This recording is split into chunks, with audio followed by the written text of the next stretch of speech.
Imagine this. You run a web server, but there is a data breach and an attacker gains access to your system. And now they can see your password and shadow files. I'm going to show you how passwords get cracked using John the Ripper on Kali Linux. On Linux systems, user accounts are stored in etc/passwd. But the actual password hashes are stored in the etc/shadow file, but remember to use sudo, because this file is protected, as it is a password file. These passwords are not stored in plain text. They are hashed after passing through an algorithm. Before we go any further, this video is for training and educational purposes and should never be used without express permission. 2 accounts were created on a previous session, which I was only able to hack one. That was Han Solo's account. I wasn't able to break Skywalker's account. Maybe he was using the Force at the time. 2 new accounts are created for this session, Vader and Palpatine. I asked my partner to create both accounts, so I would not know the passwords. Palpatine is the administrator. As you can see here, when running the cat/etc/passwd command, it shows both of the new accounts for Vader and Palpatine. We are going to copy both of these user accounts and paste them into a text file using the nano editor. The command sudo nano passwd opens a file by the same name on the editor. Once opened, I paste in the user accounts, then by hitting Ctrl+O, followed by Ctrl+X, that file is saved to the desktop, as shown behind the CLI. The same process has to be carried out for the shadow file, the place where the password hashes are stored. Remember, use sudo or you cannot get in.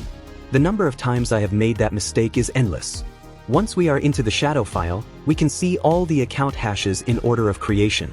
I copy the Vader and Palpatine hashes and open up a nano editor session again, but this time it is named shadow. Pasting the hashes in there, I hit the Ctrl+O and Ctrl+X keys again and the file is saved again to the desktop. There is one more stage before beginning the crack session. That is, we have to use the unshadow command, where it merges the passwd and shadow files together. That is achieved as shown, but then use the arrow to output it to a text file called unshadow. It is also saved to the desktop. To carry out a successful password recovery or hack, you need a word list. This contains thousands, or even millions of potential passwords, which you will need if you are going to crack the Empire's accounts.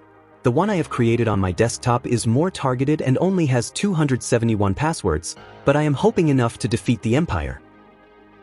Now for the last. I am going to crack Vader and Palpatine with a long command, which I will also post below in the description area. The command is as follows. Sudo john --wordlist equals the name of your word list. Follow that with --, format equals crypt, then finish with your unshadow file. Put in your password and allow it to cook. So, that was fast. It has cracked the 2 passwords in seconds. Vader's was stupidly easy, as password 123. Palpatine also needs password training for his I am Sith version. You can re-show the passwords again after cracking by using the john --, show command. Time for a password manager or at the very least, a way more complex password. Vader can head to a password generating site like LastPass, while Palpatine can at least try to make his password a little trickier, like adding extra words to it, like a food or football team. There are very useful websites out there where you can check how long it will take it to be hacked.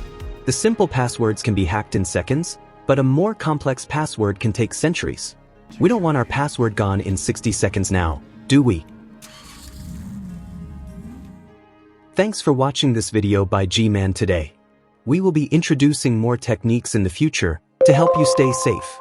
Watch my next video and subscribe to the G-Man channel for more content like this.